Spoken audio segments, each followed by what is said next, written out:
60 years of glory have led us here. One game for immortality. From Levi Stadium in Santa Clara, the stage is now set for a historic rematch. The AFC champion New England Patriots, the NFC champion Seattle Seahawks. Two teams, one trophy, infinite legacy. Welcome to the Super Bowl edition of the Football Forecast. Now, please welcome your host, Johnny Montalbano.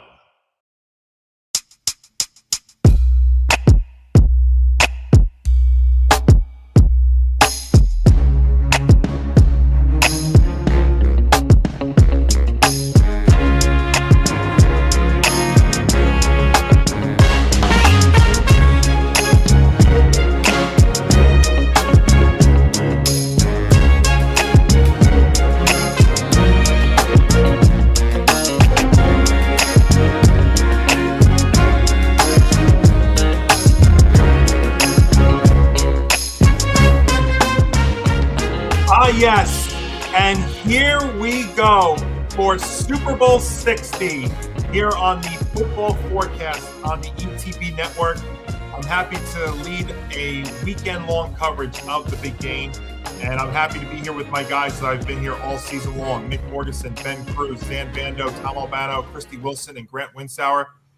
48 hours to go until the big game, and we have one person here who I think is a little bit more excited than all the others, but it's still nevertheless the big game, and we'll get to everybody in just 1 second. But let me just give you your friendly reminders to please watch us on our YouTube channel, youtube.com/ETB Network, where we are airing this show live, as well as to all our social media feeds. Speaking of which, before I get to that, if you are on YouTube, please do leave us a like and subscribe if you're new, and have your notifications set so you know when all of our programming will be coming out, as we have a full Super Bowl weekend ahead of us. And on social media, we're also on Twitter at TFB Forecast ETB, where the show is being streamed live to as well. So we welcome you there as well. And if you can't watch the show or any of our podcasts, you can listen to them wherever you get your favorite podcasts. So here we go, guys. We finally made it. It was weird not being here last week, but nevertheless, we're all here now. 48 hours, T-minus 48 hours until the big game. So how do we all feel? We all ready for this? Ready. Well, we've been building to all year. Yeah. Why does football end?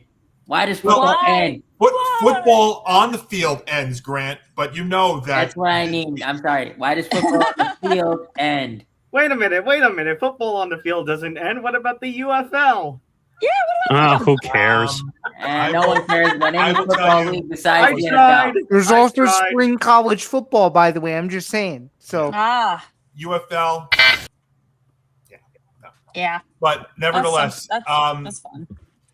So this will pretty much be an all Super Bowl related show here today. But we will get into the NFL honors that happened last night in just 1 second. But this is pretty much a full Super Bowl show. We will dive into the game, go through some about the advantages of the positions, ultimately make our final pick of the season, the game itself, and then we'll have some real fun towards the end. You know, one of Tom Albano's specialties, the Super Bowl prop bets. And I got to tell you, when I was digging some of them up earlier in the week, I found a bunch of them that just was like crazy. So I sent them over to Tom, and I said, whichever ones you want, Tom, out of all this, you go for it. So that'll come up. Plenty of the classics that two of us, Nick Morganson, the company, have gone through over the past years that we constantly have to bring up. Right. Yeah. This is my fifth Super Bowl show with you guys, which is crazy to say, but we'll get to that later on in the show. But let's start today talking about the NFL honors that occurred on Thursday night, and we'll talk about all of the main awards that did transpire. I know there was a bunch of them that happened Thursday night, but the big ones, and really right out of the gate here, the one that has been debated a lot in the last 24 hours or so is the MVP. And it ended up going to Matt Stafford of the Rams in what was the closest MVP race literally since 2003. 2003. Okay. Where I was born. Awesome. Yeah. But we were talking about it on the show. We were Yeah. Oh God. We were talking about on the show all season about Matt Stafford and Drake Maye, that they were obviously going to be 1-2, and it looked like Stafford had the lead throughout, but Maye was closing the gap as the season had gone along. But Ben, obviously you're a Mr. Patriot, and so I want to get You your can thoughts obviously on also tell that by what he's wearing. Yes, and if you've been following along with this show for the last several years. So Ben, what do you make of all this? You think they got this right? Yeah, I do. I do think that Stafford does deserve it. Drake is only in his year 2. I think that there's going to be a time that he will get this award at some point. And I do think that they put the schedule. I know people, of course, want to talk about our schedule, but unfortunately, I do think in this case the schedule does make a massive part to this. And yeah, I mean, I will say though is that Matthew Stafford had more talent offensively than Drake Maye did. And I think that's kind of a point in terms of you look at it, well, you can say, well, the Patriots had more of a, in quote, easier schedule than maybe the Rams did. So maybe the Rams with Stafford deserve it more. But if you put the Rams weapons with Drake Maye, you can make an argument that maybe it could have been the other way around where Drake Maye could have won the MVP because you had guys like Puka Nacua and Devontae Adams. And that's not a knock on guys like we have in Stephon Diggs and Kayshon Boutte, but the Patriots, when it comes to offensive talent with Drake Maye around him, just don't have much firepower than what the Rams have in terms of the firepower. So I do think, yes, granted that they did give this right to Matthew Stafford, but you can make a massive argument to why Drake Maye could have had it. And this is not even me coming into a bias standpoint. It was legit one vote away. Apparently somebody decided to vote for Justin Herbert, and I know who that is, according to the tweet, so I will not go at him because I respect people, but I will kind of question in terms of maybe the fact is if you have Justin Herbert as that one vote, maybe things could have been potentially tied or something around that. But regardless of the fact, congratulations to Matthew Stafford. Especially because he might be almost at the end of his career. He did say, though, at the end there, he does want to come back, which he deserved, and he should be. I still think he's still playing really good football, and that Rams team is going to be very, very good. But Drake is definitely going to have a lot more opportunities, and that's why I don't think I'm really that mad about it. I think that it's kind of more of a back-and-forth banter between Rams fans and Patriot fans, and I like Stafford, too. I have really no knock on him personally, and I'm good for him. I really am. But I do think Drake definitely had a case to deserve it to win it this year, and he will definitely win one, I think, down the road. Yeah. Zan. Yeah, I mean, the MVP discussion wasn't all that much of a surprise. It was just a matter of not if Matt Stafford was going to win it. It was obviously when. So to see him win the award, given everything that he's done in his career, given that, he has a chance to potentially go on top if he decides to retire or if he decides to stick around.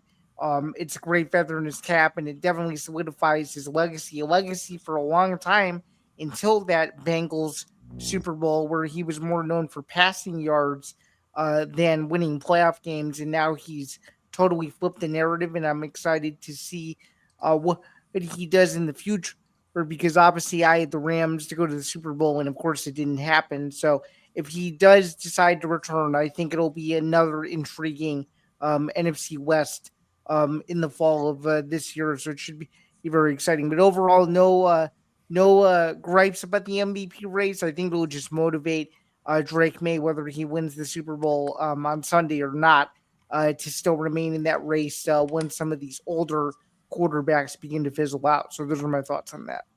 Christy, did you agree on this? I do. But it was obvious with the way he was playing, Stafford was going to win the MVP, and I just know eventually Drake Maye is going to be an MVP candidate no matter what going into the future. So, I'm glad for Matthew Stafford. I'm glad he got it. He finally got it because he never won this before, and I'm happy for him. Grant, I know you had been very talking about the MVP a lot. You were high energized about it. So, did they get it right? Yes, they did. They did, and that is not a knock at all on Drake Maye. In fact, there were a couple weeks where I would have actually put Maye on top of Stafford. The days that the couple days that Stafford threw 2 or 3 interceptions, they were not only were they interceptions, they were ugly interceptions. They were pretty bad. But I mean, I agree with everyone. Drake Maye is eventually going to be a MVP, and he definitely made his case this year. But there's something that Ben said that I really do want to emphasize here, and another thing after that. But Ben emphasized how easy the Patriots' schedule was. That is a huge deciding factor. But also, you have to understand, when you look at the Patriots, their offensive coordinator has been in New England so many years of his career that he just knows how to use every piece on that offense, regardless of who it is. If you get someone else to be the offensive coordinator, I don't think we're talking about as close of an MVP race as we did, because Josh McDaniels is just one of those coaches that is destined to be the Patriots offensive coordinator. If you have anyone else, we're not having this conversation. Yeah, and coordinators is almost as important as head coaches, especially when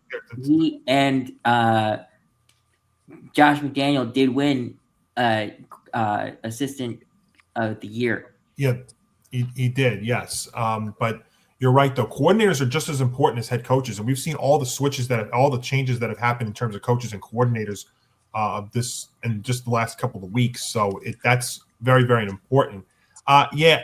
I think the game that really closed the gap here with this was that Week 13 game, and I think, Grant, you were referencing that with the interceptions, the 2 interceptions that Stafford had in that one game. I felt like that was the one game that closed the gap. But when you look at the MVP, I think people are, and that one voter you were referencing, Ben, I actually understood his logic, but I think his logic, though, was in the wrong category, because that, to me, what he was talking about, I think, works in other categories. Like, I think when we go to Coach of the Year, I think that logic that he was referencing when he voted for Herbert would have made more sense. But to me, when you look at this, I think it's also what player has to, not only is it his numbers and stuff, but does he have anything that he has to overcome, and his performance. And I felt like Stafford had a little bit more that he had to deal with than Maye, but it still doesn't knock Maye. I mean, I think he could have made a case for either one, but I think they did get this one right. But the only question with this was, how close was it going to be? Because like we've been saying, I think Maye definitely did close the gap. I didn't think it would come down to one vote, though, the closest we've had in over 23 years. Wow. But, yeah, I think they did get this right. Tom? If I had to pick one of the two, I probably would lean Stafford, so I'll say they got it right. Although I would not have been fuming at the mountaintops if they ended up going with Drake Maye, because Drake Maye really did play more with less. He really had to show that with the receiving core that he had to really dig down deep. And to Grant's point, that just shows how great of an offensive coordinator Josh McDaniels is. He couldn't do it as a head coach, but there are just people who have this certain kind of ability. There are just people out there that are destined to be offensive or defensive coordinators rather than head coaches. Correct. Exactly, Grant. And that goes to Johnny's point about how sometimes we really underestimate the coordinator positions, because what Josh McDaniels has done in New England as the offensive coordinator in the times that he has been there has been fantastic. And can't knock the Patriots defense as well, which we'll talk about when we get into the game. But as far as Stafford goes, I think the other thing, you guys talk about scheduling. Number one, you get the schedule that's in front of you. Yes. And number two, the one thing that I will say about schedule is also the division that they're playing in. Not to knock New England, but your division are the now rebuilding Dolphins, the ever rebuilding New York Jets. Sorry, Nick. Yeah, sorry. The somewhat rebuilding Buffalo Bills. Well, the Buffalo Bills, who are now a complete. It's not. It is now. rebuilding. Well, They are rebuilding. I don't think the Bills are rebuilding. I think I think it's restructuring, not That's rebuilding. the word. Okay, that makes more sense. I like that word. I like restructuring. That's a lot more. Restructuring sounds better than rebuilding. restructuring. I just said that they were in purgatory at this point. Oh, purgatory. That's fair. And then in the NFC West, which I talked about during the conference championship preview, you have in the NFC West a very weak Cardinals team, but then everybody else, the Rams, the Seahawks, and the 49ers. That's a killer division. That was a killer division this year. Killer. So it's competitive, and I feel like Matt Stafford really shows, and I'm happy for him. He definitely deserved the MVP, and I'm glad he got one now that he's in the later stages of his career. Mm-hmm. He has racked up an absolutely legendary career. Is it a Hall of Fame one? I don't know, because I don't know what makes a Hall of Fame career at this point, but still.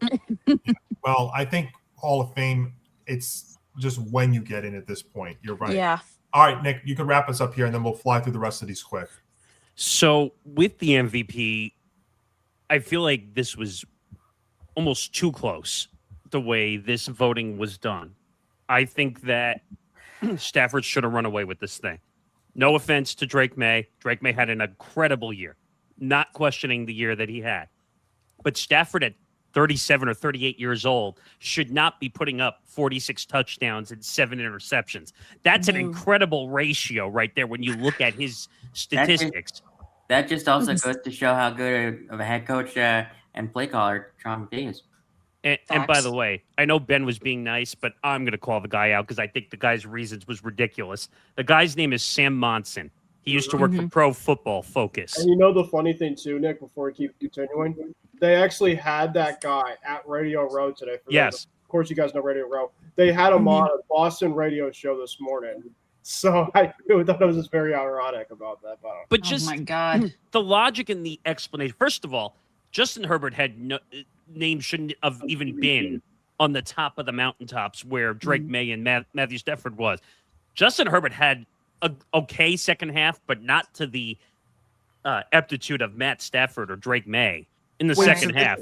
Monson voted for Herbert as MVP? Yes. I have it. He says, I was the Justin Herbert vote.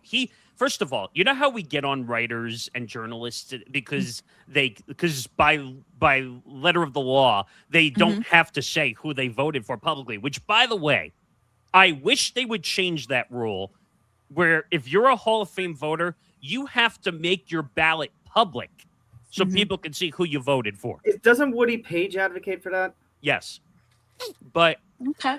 You should not be allowed to keep your ballot a secret. I'm sorry. That's ridiculous. Because that basically, it's kind of like back when Twitter was old and you could have an egg as your picture if you didn't want to put a picture in. So you could hide behind it when you say stupid things to celebrities. You'd be like anonymous. It's like the egg emoji when Twitter started, where the votes are private. But he goes on to say, I was the Justin Herbert vote. The guy had the worst offensive line in the NFL all season, and despite that, he was working miracles in almost every single game. Stafford's O-line became 2/5 as bad as Herbert's for 5 minutes, and he became a turnover. What is that word? Howitzer? Using complicated words. But it said he embodied value. So he turned it into a whole value proposition as MVP. Oh, my God. And to be honest, that's not how it's supposed to work. It's supposed to be. It's supposed to be the best player. And the best player. It's not Tom, what was the argument you and I used to have all the time about the MVP award? That it's about who the player that means the most to the team. And I think in a very short NFL season, that also means the team needs to have the immediate success to the point where they're at the top. This is not MLB where there's 162 games to play through. It's not the most outstanding player, as you and I used to debate. That's it. Yep. Constantly. It's the most valuable player. And that shouldn't take away from Herbert because he has points on Herbert. But over Stafford and Maye, no. Like I said, go ahead, Nick, finish up. I was just going to say, if Stafford's not on this team, I don't think they make the playoffs. No. I'm just going to come out and say that now. The Patriots, I don't know where they would have been, to be honest. You probably wouldn't have made the playoffs. No offense, but I'm legit saying I'm the first one to say it. Yeah, but those two guys bring more value to their teams than Justin Herbert did to the Chargers. The guy's been hurt constantly on and off all year. So all in all, they got the award right.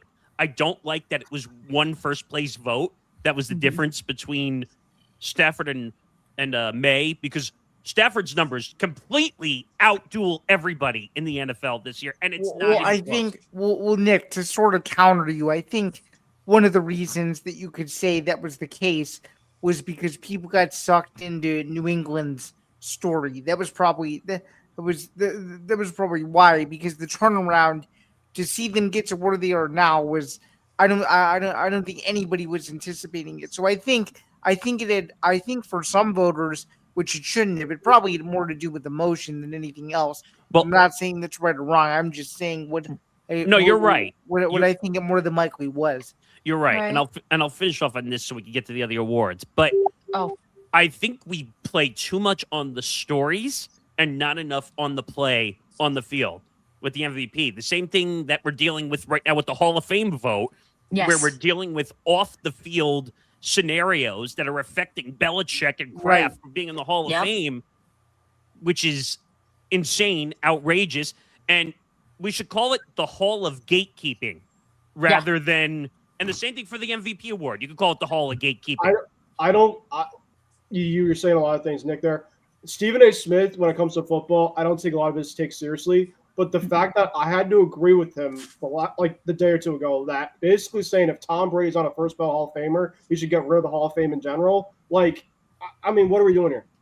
Yeah. All right. We can talk about that. And I was going to mention on the Herbert vote, it feels like to me, this writer just gave Herbert that first place vote out of pity, as far as I'm concerned. Well, no, but I think Tom and Xander are right in some aspects that you can't completely poo-poo Herbert's season. Mm-hmm.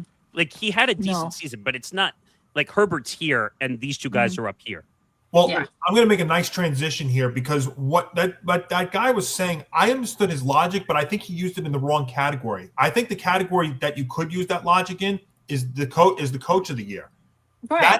If he uses that towards coach of the year, and he probably would have voted for Shanahan, then it makes a lot of sense to me. Right. But as we make that transition to coach of the year, Mike Vrabel winning it. Look, I'll start with this one. I actually don't think there was a wrong choice here because there was definitely quite a few. You could make the case for Vrabel, but you look at the turnaround that when Vrabel comes in their first year, you look at the turnaround to go from 4 wins to 14. Absolutely, I think at the end of the day they got it right. Now, would Vrabel have gotten my vote? I mean, again, you can't go wrong here because you have Vrabel, Liam Cohen. You could definitely make the case. Kyle Shanahan with all the man games that they lost this year there in San Francisco and what the Niners were able to do. I mean, there definitely were a bunch of options. This was the kind of year that you could have had 4 or 5 legitimate winners there for the coach of the year. I don't think you could have gone wrong here, but the 10-win turnaround in 1 year in his first season there in New England as head coach definitely warrants Vrabel winning it. So yeah, this one's fine by me. And I think again that guy's logic. I think if he uses that for coach of the year, makes a lot of sense. Tom. Yeah, no, I agree. I agree with you, Johnny. I feel like there are plenty of good choices that you could have had when it comes to coach of the year. Because Vrabel, like you said, the complete turnaround. I have to give credit to Mike McDonald, too. Because look where they're at in a similar, not in a similar kind of story, but in their own kind of path where Seattle loses a lot of its identity from the past couple of years. And we go from Tyler Lockett, DK Metcalf, over to Cooper Kupp, and then the trusting of JSN, and we'll talk about him in a second, bringing the Sam Darnold in as the quarterback. He has an incredible season over in Minnesota, and we're like, okay, maybe it was just a flash in a pan kind of thing. And then all of a sudden now this team was competing in a doghouse of a division, and now they're the ones on top in the Super Bowl. So I think he could have also been consideration. Similarly, Sean McVay, I mean, people sing Sean McVay's praises all the time, especially considering how young of a head coach he is and the success that the Rams have had winning the Super Bowl just a few years ago. There were plenty of good options here, but I definitely see the point on the Vrabel side, and I can agree with this one. Just, as you said, Johnny, going from 4 wins to a first-place finish in the division, reclaiming the AFC East away from the Buffalo Bills, and potentially reclaiming the throne for a while with the AFC East, and now they're back in the Super Bowl. So, yeah, absolutely. Vrabel, all the credit in the world to him, and Tennessee is probably have their heads down right now. Nick? This is interesting. Just looking at the finalists, because I have them up because I just wanted to see comparison. So I have no issue with Vrabel winning. 4 wins to now being in the Super Bowl next year. That one's tough to beat. Okay, so it's hard. And I should clarify, this is all based on regular season, but I feel like Vrabel's path and what the Patriots have done in this playoffs justifies it. Correct. But yeah, actually, let me clarify that because you just said it. Just so people don't get confused, these are voted at the end, at the very tail end of the regular season, and they're in before the postseason. So postseason is not considered in Coach of the Year. Just so people understand how the Coach of the Year award works. I think Liam Cohen didn't get enough attention for the season he had. I think that he and McDonald are a close, like, 2A, 2B. Almost, I would look at in that scenario. I think that Cohen doesn't have as many pieces as like a McDonald does or a Vrabel does, and to get to 13-4 and to make Jacksonville a reputable place to play. I don't think that's being talked about in the media, and I think that he deserves way more praise. By the way, from the whole Duval press conference where everyone thought he was going to be. That was a very bad first attempt at the press conference. Everyone thought that's the beginning of the end. He had a terrible press conference. It's going to be another laughing stock in Jacksonville. Another guy that I think didn't get enough mention is Kyle Shanahan, because Kyle Shanahan did more with all the injuries that he had to deal with this entire year, including Kittle, who went down again. By the way, can we say Kittle is officially an injury-prone player? Oh, he's been. But I'm just saying, like, now official, like, because he gets hurt. At this point, I don't know if Kittle's going to be the same player again. There was a video actually about Kittle with his wife in terms of the reaction that she had about Kittle's injury, and it's like it was almost like was that the bottle of wine? I don't know. It was like she reacted like, "Oh my god, here we go again," type. So it's like she even like knows. It's just like, damn, like he just keeps. It's like I don't know. His body keeps betraying him. But long story short, they got the award right. I probably would, if it were me, I actually would have given the second spot to Cohen because I think he deserves at least to be mentioned in that top echelon of Coach of the Year. Nick, I think you pretty much John, I think you pretty much said the top 4 at this point. I think it's a pretty clear top 4 of our 2 Super Bowl head coaches, Liam Cohen and Shanahan. And just so I don't get yelled at by a certain fan base here, Ben Johnson does deserve to be mentioned in the top 5. Let me put that out there too. He got one. Because he deserves to be mentioned. The Bears had an incredible season. I will say that. So actually, yeah. So there's your 5. There's your clear top 5. So I would say that's my 5.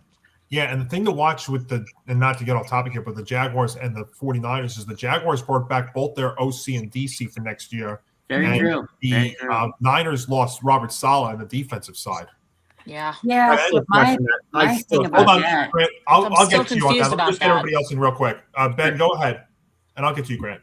Sure. Let me just get everybody else in here first. Very happy for Mike. I actually didn't see this right away. I was at my basketball thing last night, so I saw it after my games, and I was very happy for him. Like Nick, you mentioned, there was a lot of guys. Kyle Shanahan, what a job that he did. I mean, the fact that he pretty much kind of put a patch group kind of all together. Granted, of course, it was good players to the playoffs. I think is pretty impressive. Ben Johnson, Grant, I'm probably a little more higher than Nick in terms of Ben Johnson with the Bears, but give him credit. I even think Nick definitely you're very high on Ben Johnson also. But I will say I think Ben Johnson definitely deserves it in terms of some votes, in terms of what he did with that program. I think with Vrabel though, quickest turnaround in NFL history. You cannot discredit that. This team had 4 wins the last couple of seasons, and people thought that we were down and we were out for a long time. People were thinking it was just the Chiefs now for the foreseeable future after the 20-year run.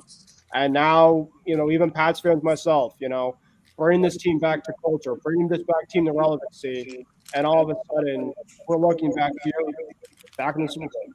And no matter what you want to say about it, crazy. Yeah. All right, Zan. Yeah, I mean, this wasn't really a surprise. I mean, you look at what he's been able to do in such a short amount of time, taking a team that was down and out and irrelevant just 3 years ago to the Super Bowl as quickly as he has is unbelievable. And even though you can make the case for other coaches, I think it's one of the better worst to first stories in quite some time. And as someone who likes a team of a coach who was also in his first year and did some good things, I'm going to go out on a limb and say there was no debate. And to me, I actually think he was the only logical choice for coach of the year, to be quite honest with you. I understand there's a bunch of us in here that say you could make some other arguments. I think this was a home run correct pick. And again, I think no matter what New England does on Sunday, he was more than deserving of the award. So, Christy? Definitely the correct choice for coach of the year. I mean, you took a team 4 wins last year, did a complete 360, and they're in the Super Bowl. And you guys make valid points on other coaches like Kyle Shanahan, whose team was like a walking mash unit, but he made it work. And Ben Johnson of the Bears, I mean, for a first-year head coach, he definitely impressed me. So, but I think Mike Vrabel definitely deserved this. All right, and Grant, go ahead. And I'm just gonna come out and say this: Mike Vrabel deserved to win this. But you have to understand that every coach that was in the top 5 did totally also have their own merit for coach of the year. I mean, Liam Cohen. I thought that when he took the Jaguars job, I literally said, "Good luck with that." Mm-hmm. and I mean, Kyle Shanahan just always is in the running for coach of the year. I'm sorry. It just always happens, regardless of who gets injured, regardless of, what quarterback they use, how tough their schedule is. He always gets at least 10 wins out of his team. And it's something, with Ben Johnson, I mean, I didn't think that he was going to win. But also, I will say this, in my predictions, I did get 2 out of 3. But my thing with Ben Johnson is I thought that he would get more than 1 vote. I will say that. I thought that he would get maybe like 4 or 5 votes, not just 1. So I am kind of a little sad that's on the low end, but you know what this means? Ben Johnson's going to come back with a vengeance next year. I was going to say it was a crowded class this year. I think that was part of the reason why, Grant. I don't think it was a knockout. I'm very excited for you guys. I really am. By the way, we thank everybody that's watching on YouTube right now. If you want to drop us a comment, please do, and we'll read them throughout the show. All right, for the rest of the awards, let's go through them really quick here. Do we all agree on comeback player of the year being Christian McCaffrey? Absolutely. Yes. Absolutely. Yes. I think Daniel Jones was on a run for it, and then everything just fell off, and then he got hurt. Yeah, when he got hurt, it was over. Absolutely, Tom. Yeah, the injury. It's tough to say though that he's like the best running back in the NFL, and he's comeback player of the year though. That's a little weird to say. But I mean, part of that's come back from injury. No, I get that, but it's just weird to hear like one of the top running backs in the game is comeback player of the year. That what do they say? That's an award you only want to win once in your career. Well, but that also goes back to everything that we just were talking about with the 49ers and them being the San Francisco hospital beds. And he was healthy this year. Probably their healthiest player. Nice pun there, Tom. Wait, was that the experimental procedure he had done also to try to get back on the field faster? I think. Yes, he did. It was 2 years ago when he go to like Germany to get yes. It's like that. And he did. I think it was the same as Kobe's when he had his knee done. Or yes, I think you're right. Oh. But yes, so McCaffrey won there. Offensive player of the year, Jackson Smith-Njigba. No question deserved it. I'm going to be brutal. Question. I will be brutal. If you did not think that JSN should be Offensive Player of the Year, you are an idiot. I agree. Well, You had one of the greatest seasons in the history of football. Yeah. I have to say, I thought go Seattle was taking such a risk going with him. I believed he was going to do well, but to the level of this, where he overtakes Cooper Kupp and just lets the Seattle forget about Lockett and Metcalf. Right. He goes from being a number 2 to a number 1, and the transition not even from that Christy. is seamless. Christy, not even a number 1, the number 1. The number 1. Oh, he is the number 1. It's not close. The number 1. Yeah. No question. He's amazing. Yeah. I mean, if you look at the other guys, who's really the other option? Puka had a great year, but Oh, yeah, he did have a good year. JSN probably I didn't, blew him out. no, I didn't see the total vote number. No. And I'm gonna put this out there because I didn't see the result. What was Dak's number? What did Dak get? I'd have to look. I got you. Because it reminded me because Dak's season reminded me a lot of Joe Burrow's from the 2024 campaign. Let's see. I'm just trying to think. I'm trying to see how many votes. Johnny, you mean in terms of like he got all that yardage and he was on a bad team? Yes. Dak Prescott was Joe Burrow this year. He absolutely. I think he was. led the league in throwing percentage, didn't he? I think he did. Yeah. I mean, we all know Dak wasn't the issue there in Dallas. It reminded me a lot of Burrow back in 2024. He put up an unbelievable year where almost any other year he would have won the award, but he had like Burrow had a season from Saquon, and then this year JSN had an unreal year. I know.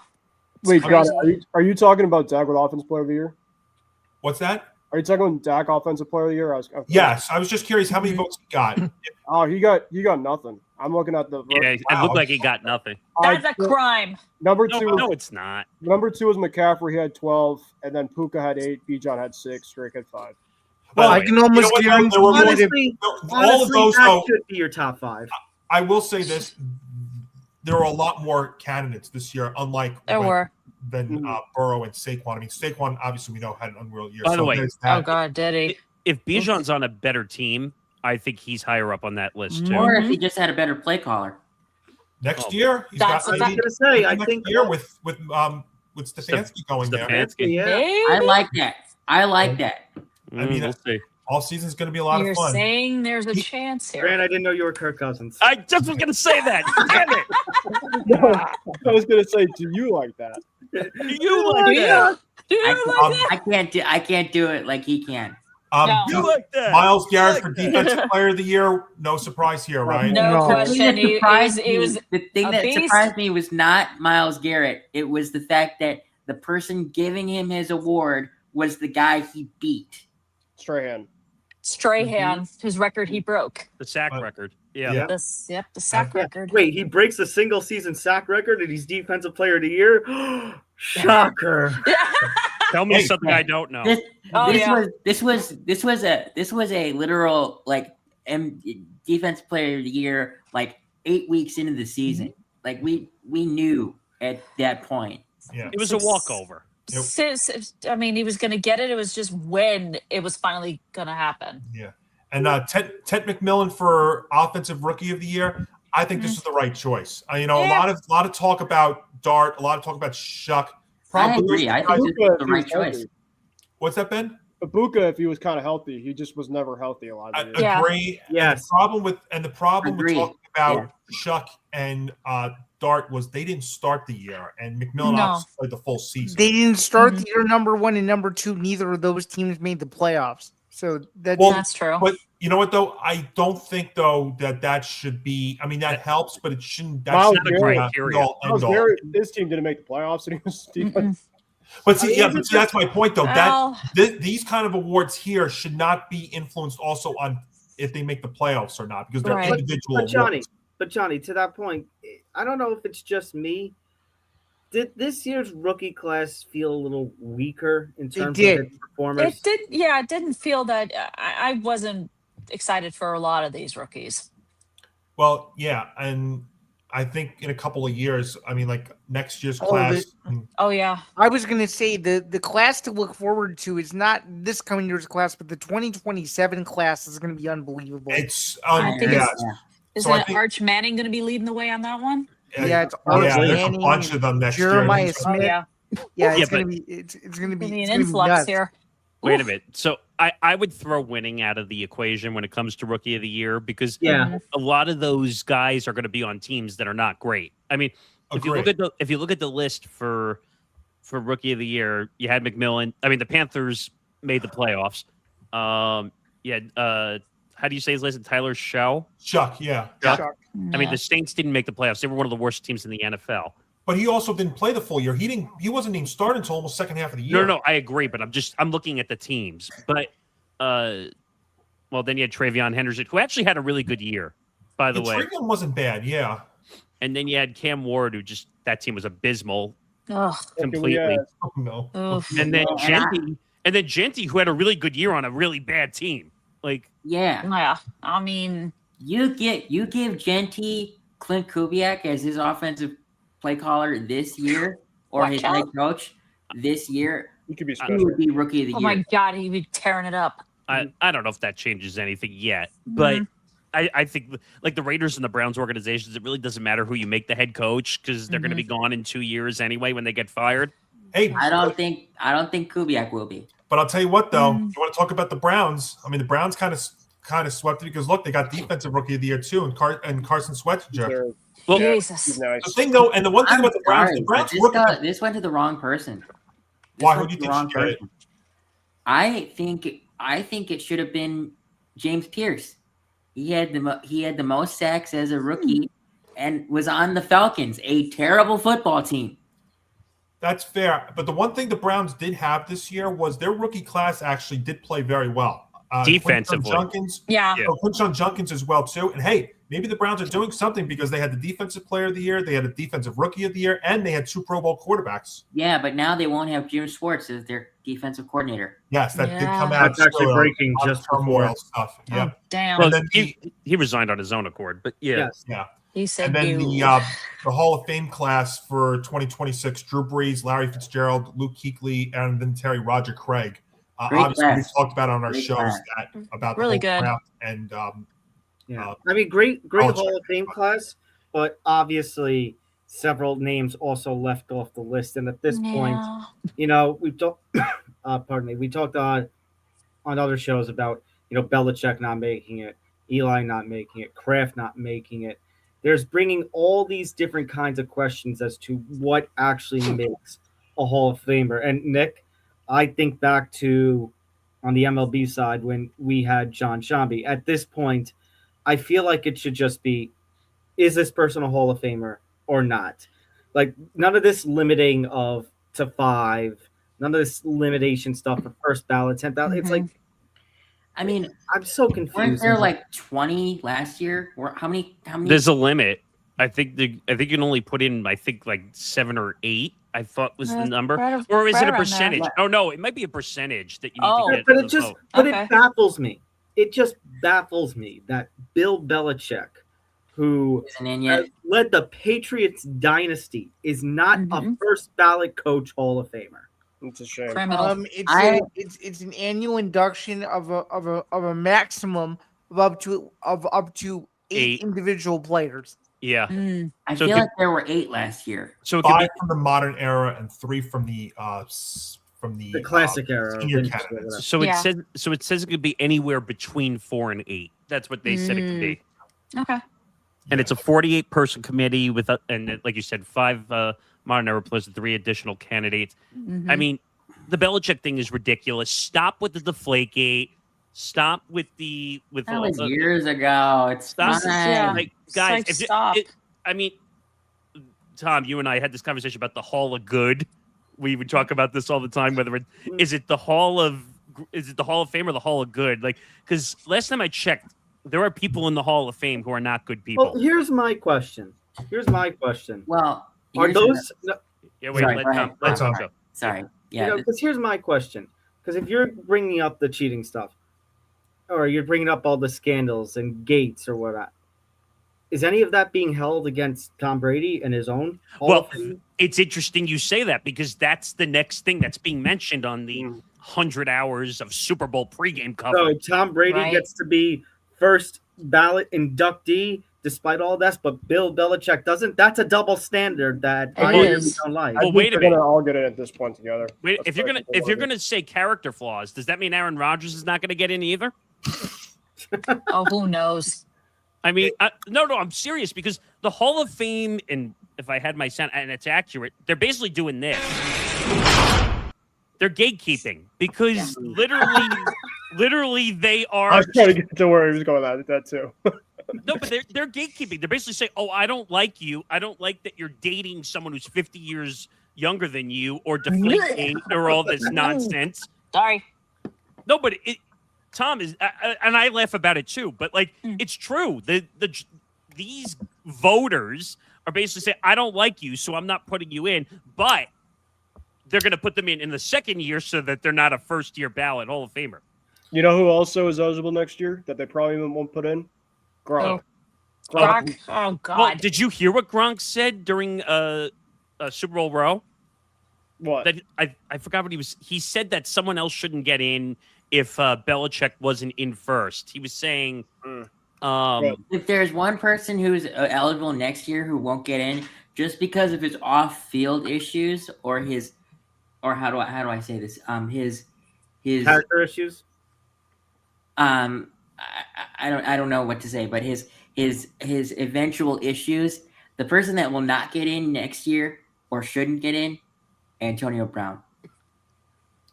Oh, Yeah, I don't think he would. By the way, Nick, to fill in the blank, Andy Reid. Andy Reid. Andy That's it. Reid. He Oh was my God. saying that if Andy Reid should not get in if Belichick is not in already. And Gronk is right. And he's right. He's 100% Okay. right. Usually Gronk could be a little out there from time to time, but this No, of one course. he's Gronk right. was 100% right.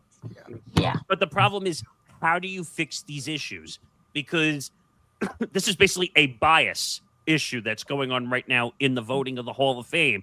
I mean, do you put rules in, like Tom said, and just say, look, the people in the Hall of Fame committee are now saying that there may need to be a revision of how they go about the process. or do we need to turn some of the voters over? Well, that's been a topic of debate, the topic of contention, of debate and contention across all the different Hall of Fames. You know, we even feel in the MLB one. What if they did a biometric like digital screening before you place your vote? Meaning what I what? was just thinking more about is the older voter, younger voter kind of demographic of Right. these writers. Well, I'll tell you right now, in any sport that you do Hall of Fame voting for, the younger voter is not going to look at cheating like or PEDs or other stuff like the older voters, because the older voters are the more, get off my lawn, you're cheating, you're doing all this stuff. Yeah. Well, that's why they say in baseball with the competition committee that if you don't make the Hall of Fame with the regular one, it's even tougher to make it on the competition committee. Well, or you're talking about the senior committee That's in baseball. that's it. Yeah, the senior committee. If you don't make it through the regular Hall of Fame stuff, if you're trying to do the senior committee, it's even tougher. By the way, that means you are on the regular Hall of Fame ballot for 15 years if you made it to the senior committee. Ooh. Is what that means. Like, this is atrocity. I don't know how they fix it unless they're going to put parameters in place that say, look, you got to focus on football. That's it. Whatever the football accolades are, take all the stuff that's off to the side and say it doesn't exist. It's a football Hall of Fame. It's not the good character Hall of Fame. Controversial.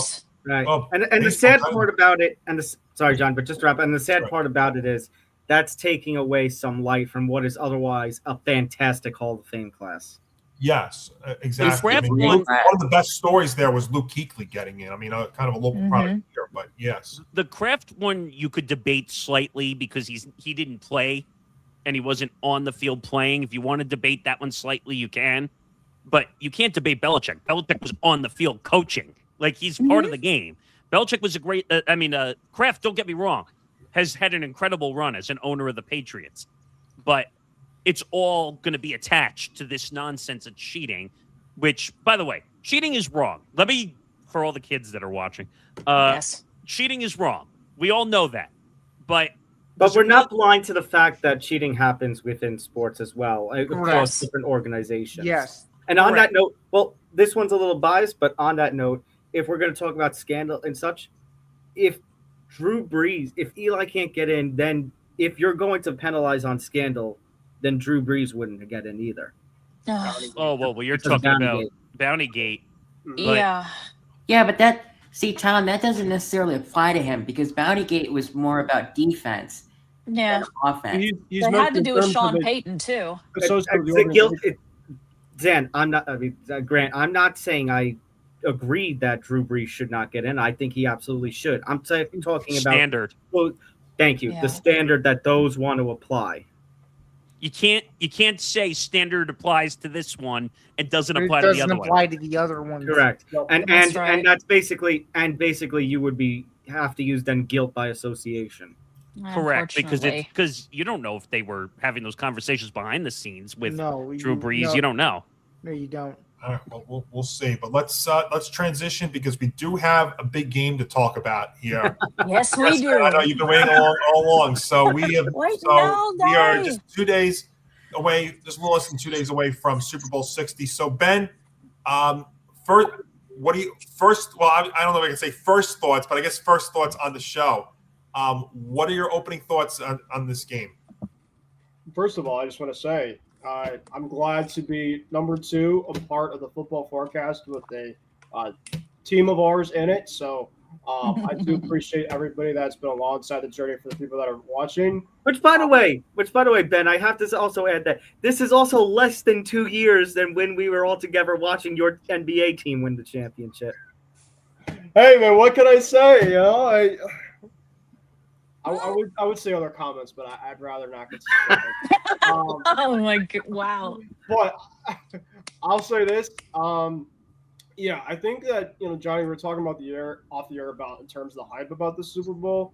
In terms of how we feel like it hasn't gotten a ton of hype for some odd reason. I think maybe with kind of the Olympics coming up and some other kind of other stuff that's kind of been transpiring. But I think it's going to be a really close game. Two teams that I think really have not had any expectations to make this situation. So maybe that's another reason to it. Santa Clara, of course, is the first time since Denver and Carolina happened. And funny enough that it was a 4.5-point spread that was headlined from Carolina's standpoint. There's going to be a 4.5-point spread line that will be for the Seattle Seahawks. And a couple of things in terms of my Patriots. Currently, the Patriots will now be playing in their 12th Super Bowl appearance, the most of any team in history. They'll also be playing in 20% of all Super Bowls, which is just absolutely crazy to think about. Just take it outside of a fan perspective of things. And in terms of Seattle, great team. They're the better team. And I'm really excited, of course, to talk about with you guys. I'd rather just kind of keep everything, for my actual prediction. But it's great to be back in this situation. Very grateful for it and very happy for this team and see specifically kind of where it happens from here. I'm not going to be upset if they lose because, that's been a quick turnaround. Of course, we have it for able being coach of the year. This team has a very bright future. And for Johnny and for Tom's standpoint, you guys definitely have kind of a formula maybe of kind of what can happen. I don't know if you guys will make Super Bowl next year. It'd be cool to see it. But, I will say that, for Drake and Mike, I definitely rock with those guys. And the evil empire hopefully will kind of be coming back soon, which would be kind of nice, but we'll see. Yeah, that's very well said, Ben. Zan, what are your first thoughts about the game Sunday? Yeah, I'm excited for it just because of the historical narrative. It's a rematch of a game 10 years ago that had an unbelievable ending. Good, man. And I'm sorry, I didn't mean to steal it, but That's I fine. just think, I'll go into mine when it's my turn.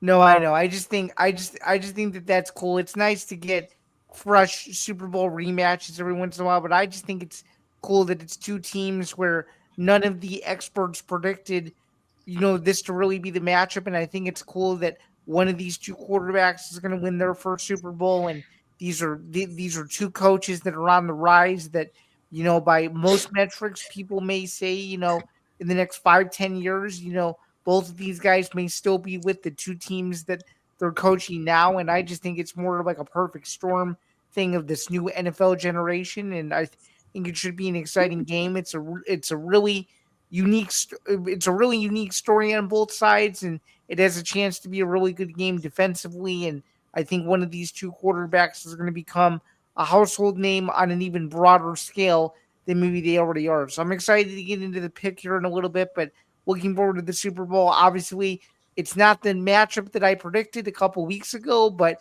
we're here and I at least got one correct team in the game. So looking forward to seeing how that correct team does. But nonetheless, excited to hear what else all the rest of the panel has to say for sure.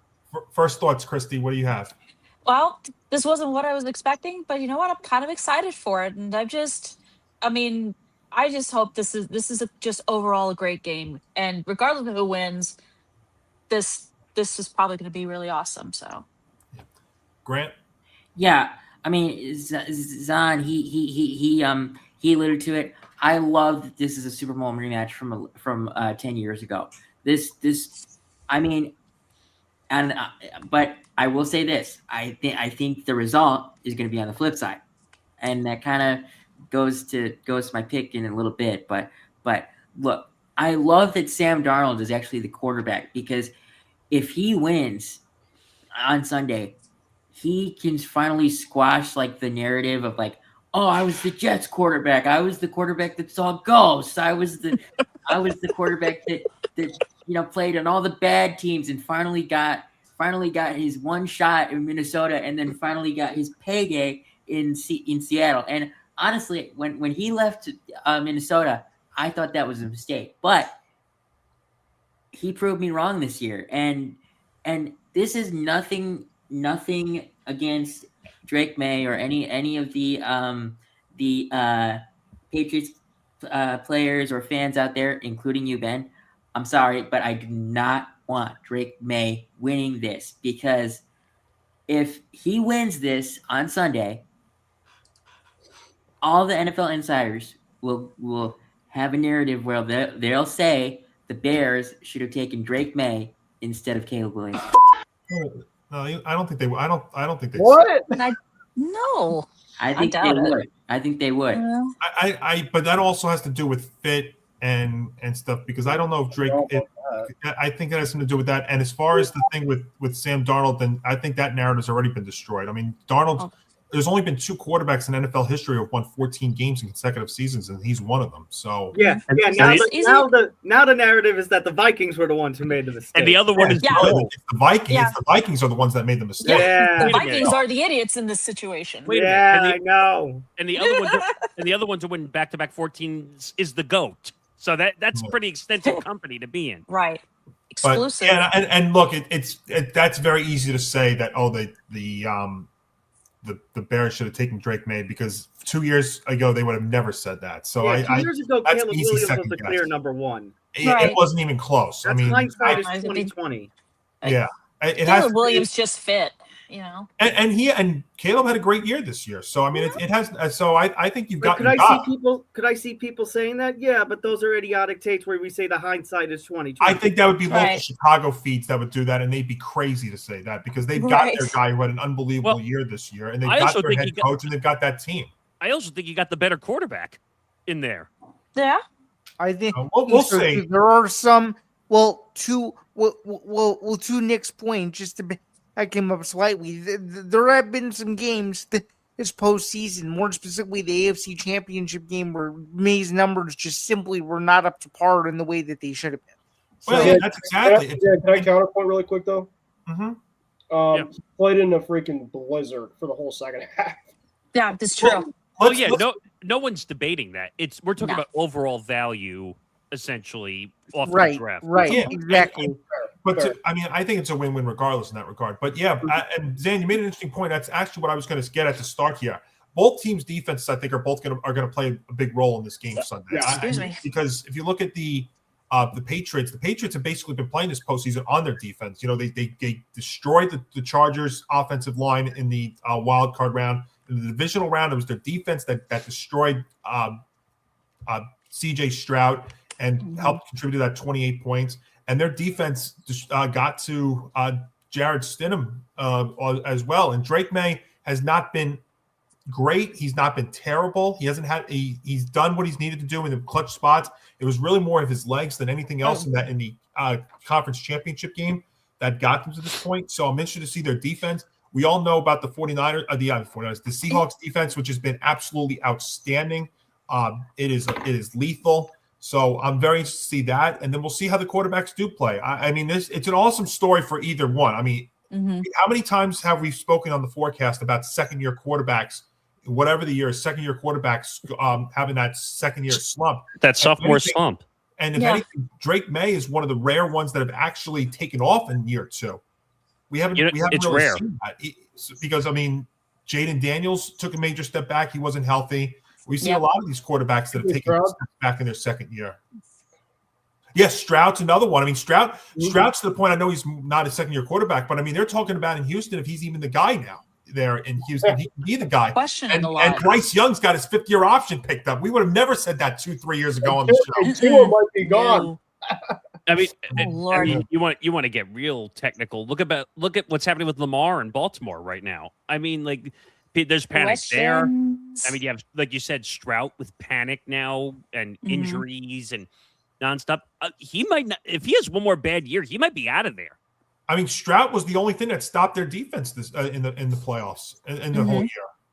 I mean, I'm excited. I think and we'll get to this, but I think defenses play a big role in this game on Sunday.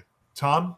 100% agree with you, Johnny, that defenses are going to play a role. By the way, you talk about maybe that this wasn't the Super Bowl that we expected, but can we be real? This wasn't the NFL season that we expected. True. That's a fact. And this is a great Super Bowl. This is going to be a great Super Bowl. The Chiefs not in the playoffs. The Lions not in the playoffs. The Bills going out before the conference championship. The Ravens missing the playoffs. This was a bananas kind of season. I think it's appropriate that two teams that nobody really expected to make it to the Super Bowl are the two teams that are competing here. Because you've got the Seattle Seahawks, fantastic defense. And I was always high on the Seahawks, but I thought if there was going to be a team that stood out in the NFC West, it was probably going to be the Rams or maybe even the 49ers. I thought Seattle was just going to be there as like a wild card team that could put up a good fight, make things competitive, but might lose out a little bit in the end. New England, I really thought that Buffalo was going to take advantage. I really thought that this was going to be the year for it. And the fact that New England is here, had that dominant 14-win season, like I said earlier, the division is theirs for the taking for a long time now. And I think despite the fact that Drake Maye was in the MVP voting, despite the fact that Seattle's got some fantastic offensive weapons, be it JSN, be it Kupp, be it Ken Walker, even Darnold himself, I think this is going to be I think the offenses will show more than we've seen in the in the Patriots road to the AFC Championship. But I think this is going to be a little more of a defensive battle. I think this is going to be one of those cases where, when we get to the line, we get to the totals, it's going to come close to the total, but just not there yet, maybe. All right. Nick? Yeah, I would say the word to describe the Super Bowl is defense. That's really where I would look in this series. If you're looking for a 30, I don't know, 40 to 30 whatever game, you're not going to get that in this game. You're just not going to get that. You have Seattle, which is a number one defense. You have the Patriots, who I think are top 5 in in defense. Yep. So the total was 45.5 coming in. I don't see how the hell 46 points is going to be scored in this game. I think both defenses are so tough in this whole entire year. I just don't see it happening. I think the defense is a much bigger scenario. Now, we're going to go through it all, but I think Darnold has a lot to prove right off the bat. And by the way, I'm going to throw a party when Darnold wins. I'm going to throw the party early when he wins, because I'm going to pull the Stephen A, where he turns around when the Cowboys win. I'm just going to start clowning the Jets after this happened. Now let me be very clear about something. There was no way to know that Seattle was going to make the Super Bowl. There was no way to know that Darnold was going to come and have this year. I think Minnesota screwed up letting him go. Now, you saw what happened. But now Oh, you yeah. see what happened. Their GM got fired after. Yeah, this I year. know. So that Oh, that just goes to karma. show you how bad that team was ran. But now when you look at Seattle, JSN, great. I think he's the number one wide receiver in the NFL right now. Okay, so Seattle has. I think there's more pressure on Seattle than there is on New England to win this year. If New England wins, people are going to say, "Oh, it's a great story going from 4 wins to winning a Super Bowl." Seattle, it took a lot for them to turn this around and get where they need to go. Mike McDonald has a lot of pressure on himself too, because everyone said, "Oh, he's this really great coach, and he's got to go out there with." Sam Darnold, who's now on what, team 5, I think right now. Yeah. I think what is it? It was Yeah, Jets, it's 5. Yeah, Jets, Yeah, it's San Panthers, Francisco. Jets, Panthers, Niners, Vikings, and Yeah, so now the yeah. And this is where he hit the jackpot. It's got to be now. He's got to win. He's got to win this game. No, I'm not saying they're automatically going to win, but to prove all the haters, he's got to win. Well, Nick, just so based on all that, so who has the advantage at QB? Oh, it's Seattle, and it's not even a discussion really in this scenario, because Sam Darnold has the better arm. Sam Darnold is more consistent on the throwing. I also think that the offensive line for Seattle is a little bit better, which we'll get to. But I think that Darnold could be a little more consistent. What's worrying me more is, now I know he's healthy, and I just saw a designation that was put out an hour ago that there is no designation, which is good, which means he's ready to play. But it was a little iffy the first couple days of the week between the shoulder and the sickness and everything he was dealing with. So I don't know if he's 100%. He's going to play. I'm not questioning that. But I am worried a little bit about the shoulder, whether if he gets hit a couple times, because we saw it a few times when he had the ball. He got sacked pretty hard quite a few times during the playoffs, because the line, I don't know what the line was doing, but it's Seattle. Darnold is huge advantage. So Nick, essentially, it's one of those things where it's like, put me in, coach. I'm ready to play, and therefore Sam Darnold's ready to play. Pretty much, yeah. Center field. Center field. I had to. Wrong sport. Wrong sport. Yes. He's playing under center, but not center field. Wrong sport. Ben?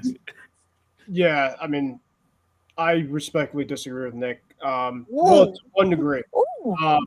I think Darnold has more to prove than Drake. Drake has more of an advantage at quarterback. And I say this because of one thing.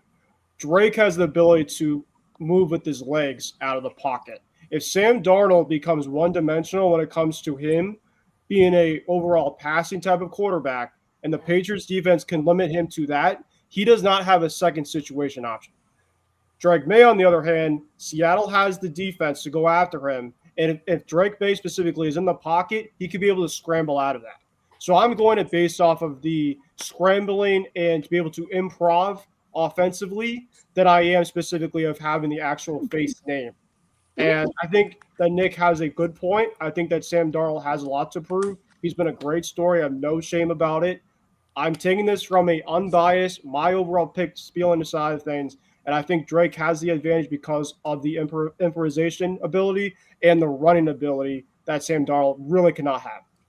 Fair. That's fair. I'll give that to you. He reminds me a little bit of Eli in the pocket, where he can't escape the pocket. Like, as soon as the pocket collapses, he's going to go down with the pocket. That's 100% a fact. Well, unless you have 4 dudes grabbing his shirt and he manages to get out of there.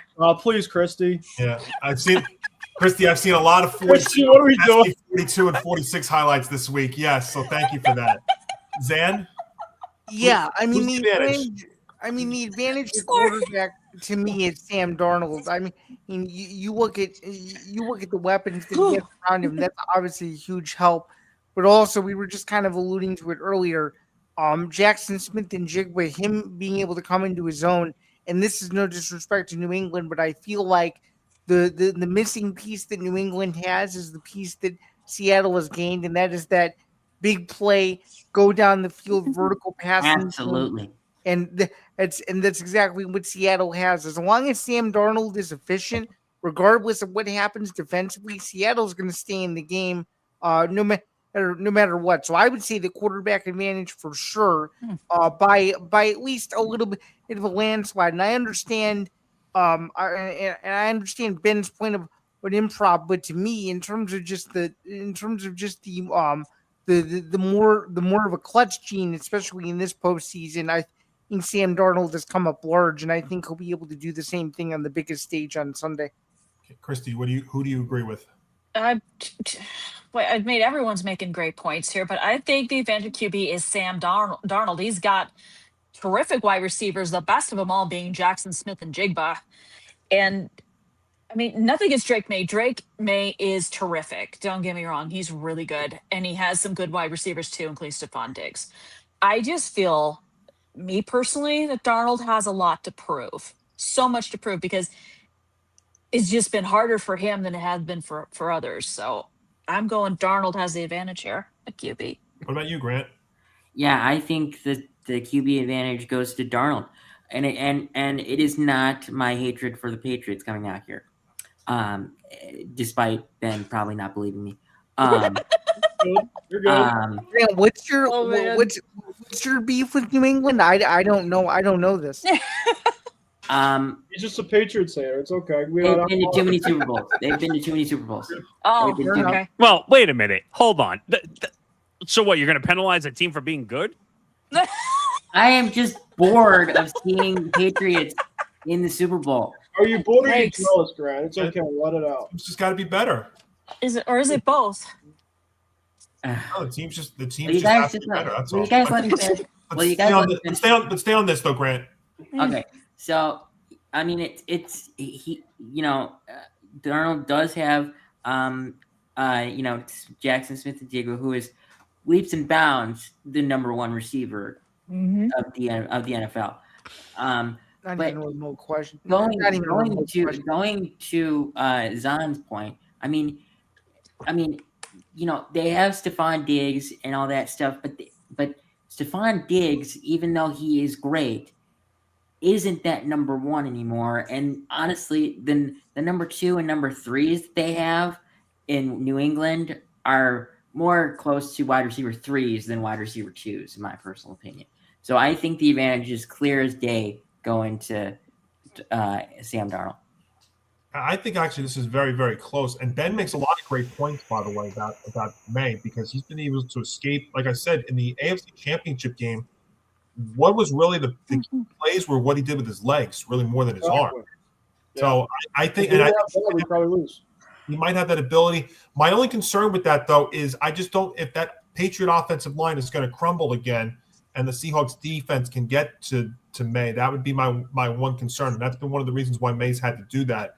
So I actually think this is a very, very close one. I think it's a lot closer. I think the slight advantage is with Darnold, but I actually think it's pretty close. What about you, Tom? Well, this is going to come as a surprise, but I'm actually going to agree with Ben. Hey, I'm going I to got side with Drake somebody. May. Interesting. Well, here's my problem with all your arguments. If Sam Darnold has more to prove, and Drake May was just in the MVP of quarterbacks race, then can't we then say that Drake May is then the better quarterback? And a lot of you guys are pointing to the weapons that are around Seattle. And I have earlier in this program too. Mhm. But doesn't it elevate a quarterback if they're able to work with less? And I think Drake May has been able to work with less. I think he's had to work with less. And I you think the ability that he has to scramble. What were you going to say, Ben? Sorry. No, exactly what you just said. Escape the pocket. The ability to scramble and escape the pocket. Yeah. That is him working with less. And we'll talk about it with defense, but I think it works the other way too, considering the Pats defense and all this. I agree with Johnny that I think it is a very, very close kind of race with this. But I feel like Drake May has abilities to elevate his team. You know, when you're talking about weapons and you're talking about people around you, it's, you know, if you have decent, or I shouldn't even say decent, when you have good and great weapons around you, like Sam Darnold has, it can help to elevate a quarterback. I think it's difficult for a quarterback to do more with less than the other way around. Okay. Nick, did I get your thoughts? Yeah. You started with Okay, I did start with you. All right, let's go through the rest of these real quick so then we can make our pick and then get to the real fun part. Running back advantage, you would say everybody on count of 3 is who? Seahawks. Seahawks. Yeah. Even with the injury to Charbonnet, I still believe in Ken Walker a lot more than I do. I love He's good. No offense, I Ben. love Trevion, but I'll go Seahawks. Okay, yeah, I think because Kenneth Walker's been red hot right now, you have to go with them. Yeah. Oh yeah. Wide receiver advantage goes to Seahawks. Seattle. I say Jackson Seattle's Smith got the best. and Jigba. Seattle's got the best wide receiver. The Patriots are deeper at wide receiver. Fair. That's so wherever you want to balance that. And if we've seen anything in Super Bowls, like I mentioned in 42 and 46, it's those third and fourth string receivers that also get the job done. I think Shaheed is a huge factor in this game. I really do. If he can, if he can run one back, that could be the difference in this game too. So I would factor that in. Earlier in this postseason, I was talking about how Buffalo made a great acquisition mid-season of Brandon Cooks. I think you have to say the same thing, and even more now with Seattle acquiring Rashid Shaheed at the trade deadline. Incredible value on that trade. I mean, the guy has speed. He could run it back. If we get lucky, maybe we'll see one get run back in the Super Bowl. That could be the difference. Special teams will be a big play. It will be a big factor here too. I didn't even put that down in the sheet. What about tight end? This is hard because I don't really know either of the tight ends. Patriots. Hunter Henry. Hunter Henry. Hunter Henry. AJ Barner's I'll say Hunter then. Hunter Henry. AJ Barner's been good there for the Seahawks. He's got 6 touchdowns, but Hunter Henry can also catch them too. He's I think got 7 in the regular. But this matchup doesn't stand out as much as the others. No, absolutely not. No. I'll give you one stat. He is the worst in the first quarter of every game this entire season. Oh my God. Henry or Barner? Hunter Henry. Oh, Hunter Henry. Hunter Henry. Well, all right. They said see what happens. They said it's a huge difference between the first all the way between the second and the fourth for him. So wait, you said he's the worst first quarter? Worst first quarter tight end in the NFL. Well, hey, look, I mean, not to get to the game yet, but the Patriots have been terrible in the first quarter, and when it comes to the Super Bowl, they don't score. All right, so then that theory kind of makes sense slightly then. But not that it's really mattered for them when you look at their success. What about on the offensive line? I'm going to say both. I think both teams' offensive lines are very similar. Yeah, I don't think either. I can't choose. I think it's a pick 'em. I think the left-hand side for the Pats is a rookie left-hand side, but a very good right-handed side.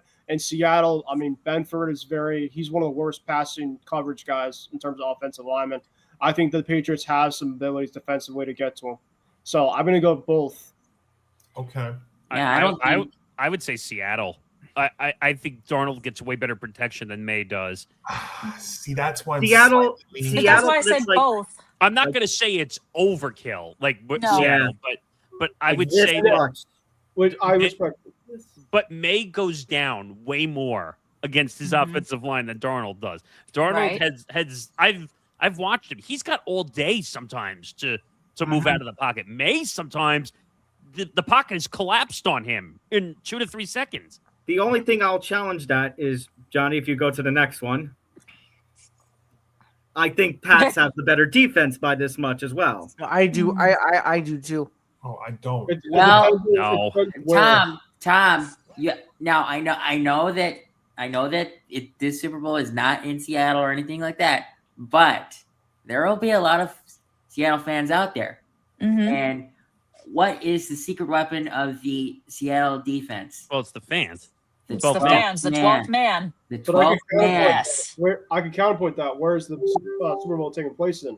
Santa Clara, in which way they have 49er fans. And what do 49er fans say? Seattle fans. Well, yeah, it's true. Great point by Ben. That's fantastic. That was good. Point. Yeah. So you never know. It could be a lot. Damn it, Ben. I don't want to disagree with you. That's awesome. We'll hear and find out in a couple of days. All right. Yes. Let's now, for the final time this season, I get to say this. Here it is. Oh man. Wow.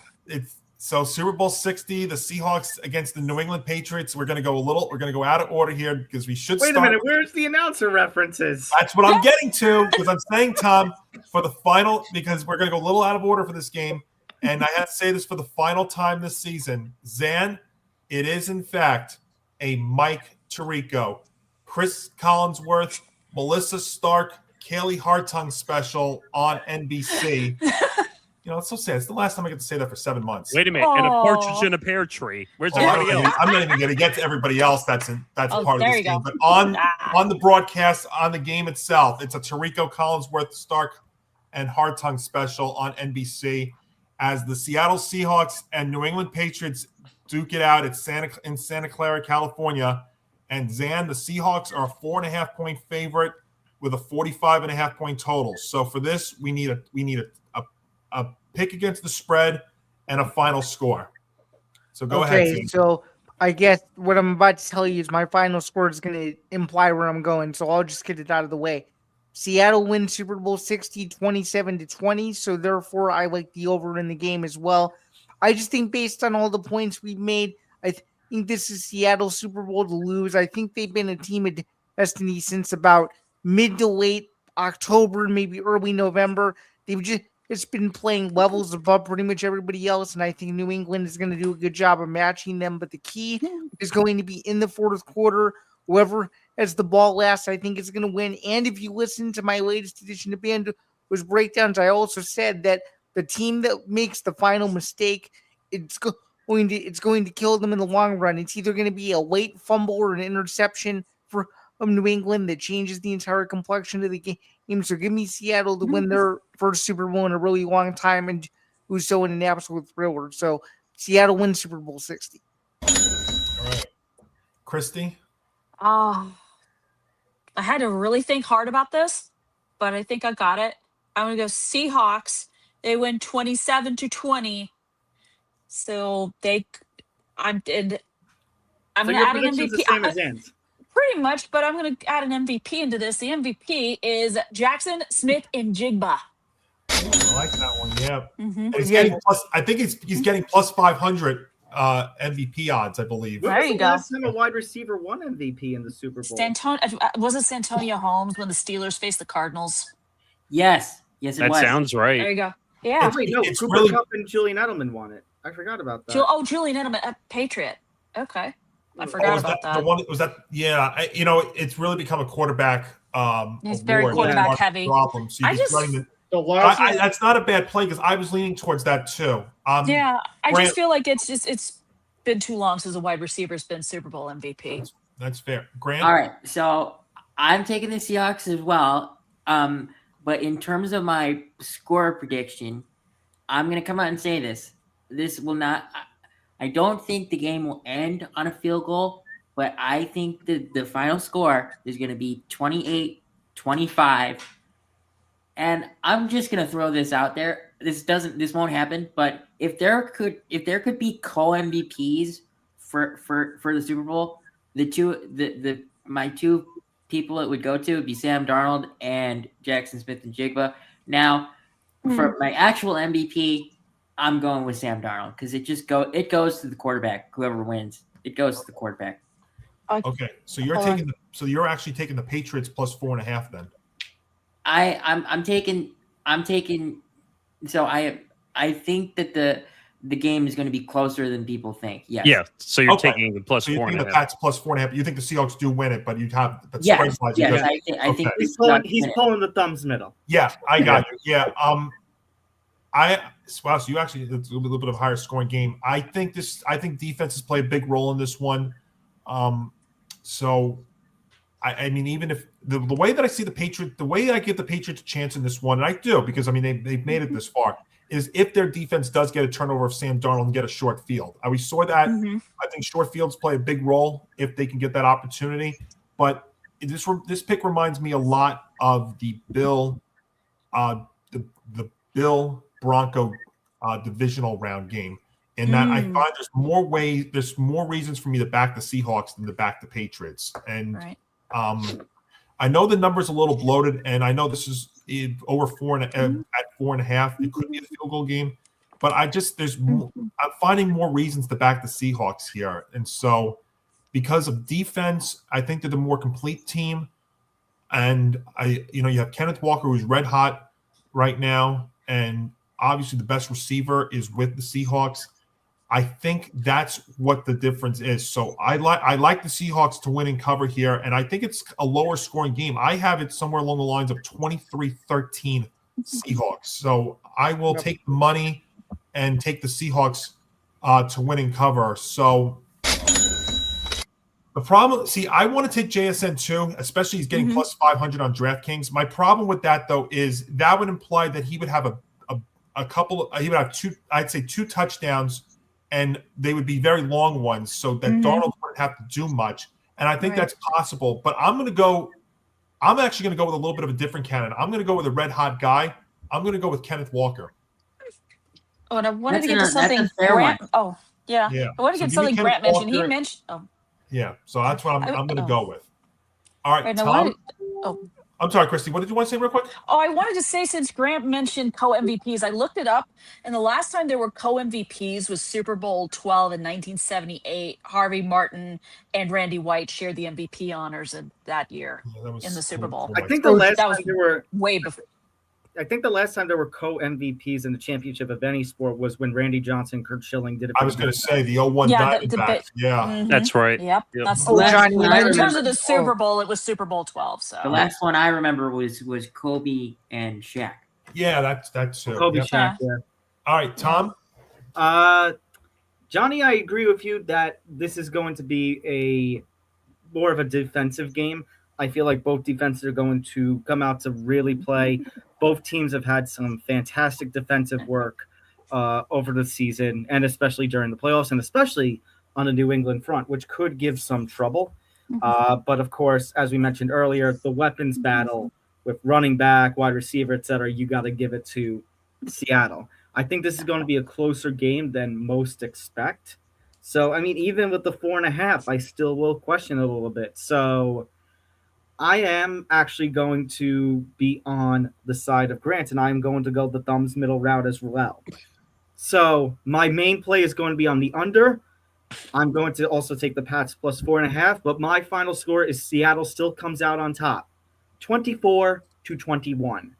Now, the reason that score might ring a bell is because in the fourth quarter, the Pats found themselves down by a couple of scores. So for a good chunk of the fourth quarter, it was 24-21 until Brady got a touchdown with 2 minutes left, and then this magical play happened. That was Malcolm Butler. So I think it's going to be in similar circumstances to Super Bowl 49, except this time it's not going to go the Pats' way. Oh, by the way, guys, speaking of final scores, I have to throw this in there. Callan thinks the final score is going to be 2-0 to somebody. Wait. If the only play of the Super Bowl is a safety, I will let my ass off. That's going to be a painful Super Bowl to watch. Yes. That's going to be worse than the 13-3 Rams-Patriots Super Bowl. Someone would make a lot of money if there was only a safety in this game. I'm just going to say that now. Yes. Someone would make a lot. Now, Johnny, for the that was a great defensive clinic, by the way, that game. It sure was. It's great. Sure was. Johnny, question for the MVP. If I get it wrong, am I penalized or is it extra credit? No, it's extra credit. That's fine. Okay. By the way, I never ended up giving my MVP. My MVP for the Super Bowl, if you were to win it, would be Sam Darnold. I'm going to go Sam Darnold as well, just because it's the quarterback. Yeah, and you have as much as I would love to see JSN win it, they go with the quarterback typically. Well, with your score, it would make more sense that it would be a QB too. Yeah, I'm basing it on a lower scoring game, and it's very hard to see a quarterback winning on a lower. Yeah, with my score, it would have to be a quarterback or a defensive player, like when Von Miller won it. True. Oh yeah. Right, Nick? Yeah. So like I said before, I think this is going to be a defensive battle. I think the under is going to hit. I just think this is one of those games where defense is going to play. Like I said, you have the number 1, you have the number 5. You have 2 top 5 defenses going.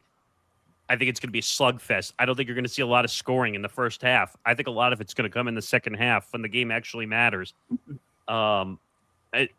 It's going to come down to if Sam Darnold turns over the football multiple times or not. Also, I think that changes the game. If Sam Darnold has a clean game and doesn't turn the ball over, I think it's basically a write-up for the Seahawks to win. But I think Darnold will be the MVP because he's going to have to throw them to get to to score enough points for them to win. I think the running games are going to be non-existent in this game because both sides had 2 weeks to prepare for this game. And usually, That is a good point. What is the first thing that goes when you have much time to prepare? The running game gets chewed up. That's usually the first thing that goes. So I think this is going to be a battle of throwing. And if that's the case, Darnold's going to win that battle because I just think Darnold has a stronger arm and could be a little more consistent downfield. And I might have put a small bet on an exact score in this game, actually. So what's the bet? 24-17 Seattle over the 24-17 Seattle over the Patriots. And that was 7,500 to 1 in odds. Okay. So we'll see how that goes. Your MVP, just to clarify, is the quarterback? Yeah, it's Darnold because I just think the running games are going to be non-existent. All right. Ben, before I go to you, the other two guys, Nick D, who did the show with me on earlier this week on Moving the Goalposts, also had a 24-17 Seahawk final.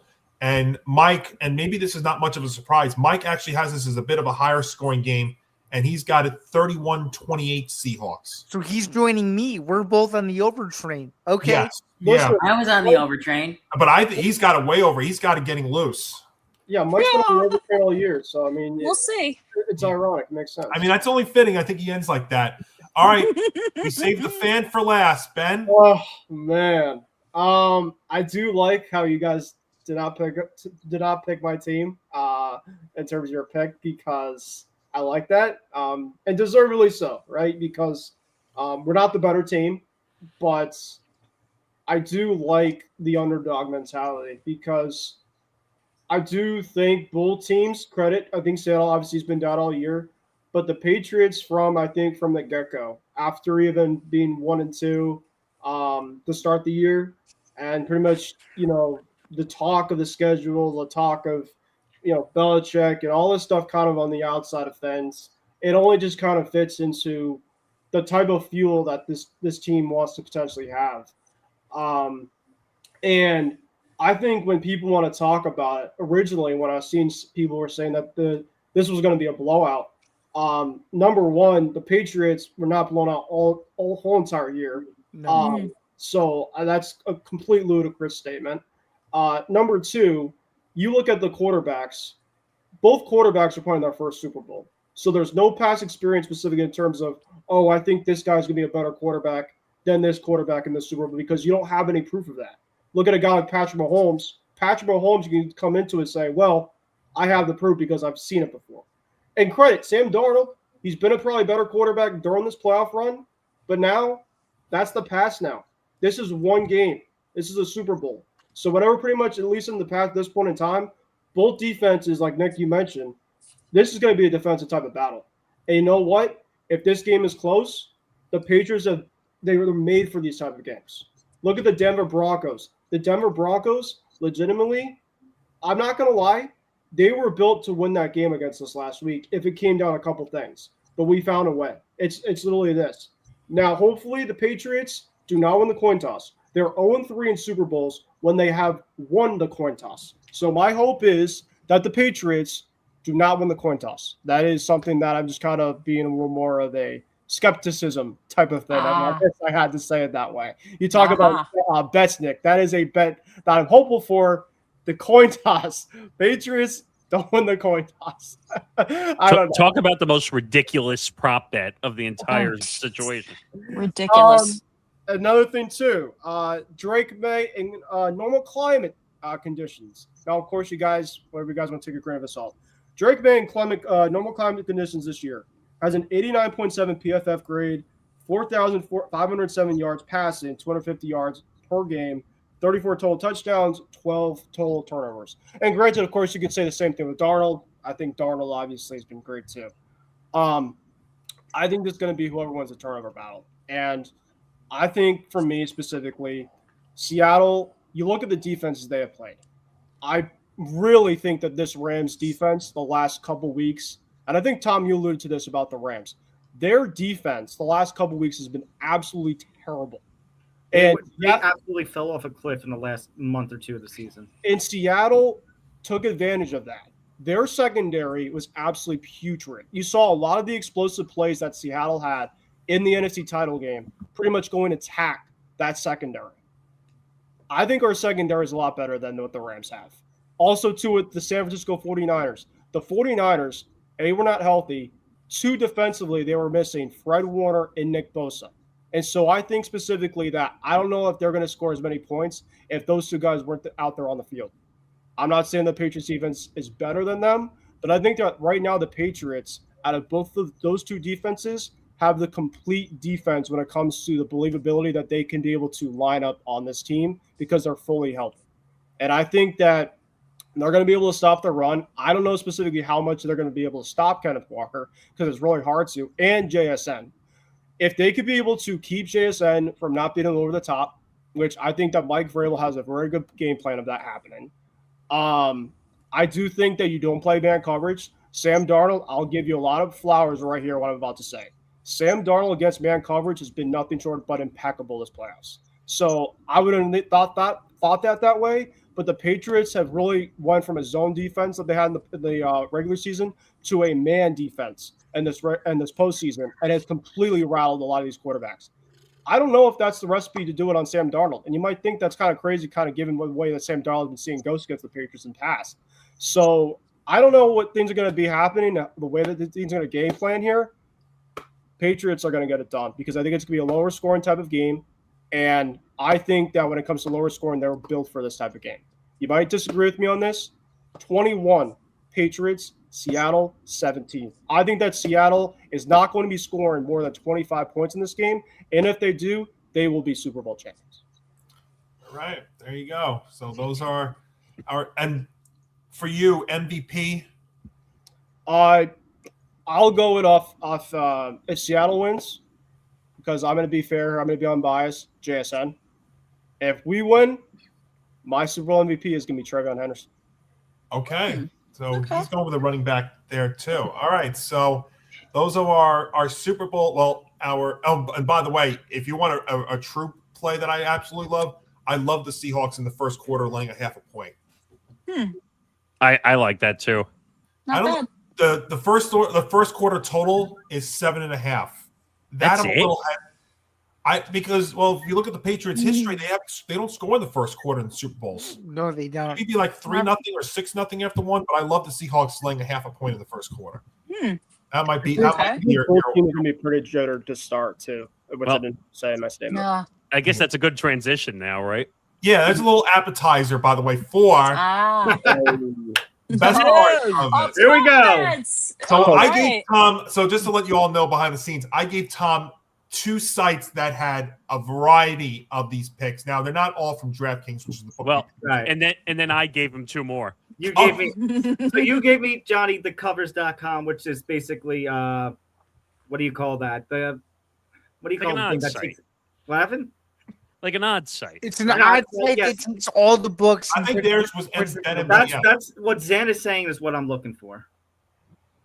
It's an aggregator of odds. An aggregator of the books. Yeah. And then you gave me Kalshi and Polymark, and I'm honestly not too familiar with using those. Well, those are the weird prediction market. Yeah, I'm not too familiar with working with prediction markets. Well, it's just because that's where all the dopey pop culture bets are. Correct. Right. All right. Are you ready for some prop bets?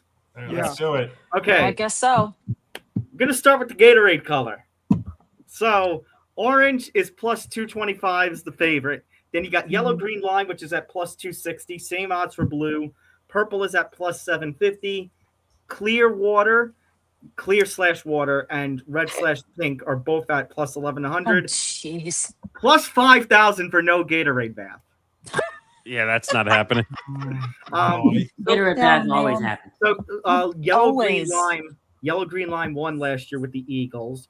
The Chiefs, the last time they won, it was purple, and before that, blue was on a really good run. Yeah, I like red. I like red. No, Red. I think it's gonna be yellow green. If Seattle wins, I think that's what it's got to be. I got the Patriots win the Super Bowl, so red. Red. There you go. Yes. Who's that? Yeah, I think that's the thing. It would depend on who wins the Super Bowl. The I neutral wanna bet know- for me would be blue. I want to know how they sneak the Gatorade in without anybody seeing it. I know. It's like, what do? They look at the camera and go, shh. It's brought in Like securely. that? Like, You know what they probably do behind the scenes? Christy, Yes. I Yes. now I put in my head like they turn to the camera like it's Elmer Fudd. You know what they probably do behind the scenes is they probably Be have very, very quiet. I got Gatorade. they probably have all the Gatorade jugs of different colors just all kind of like lined up next to each other, and basically whatever one that they kind of pick out of the hat, they're like, all right, go ahead, this one. Yeah. I always thought like they bring in the jugs and then they just grab whatever they want and then I they could just buy dump it that. on the couch. All right. Brandon in our comments section says it's going to be blue. Casuals. I saw that. I'm like, what? Blue.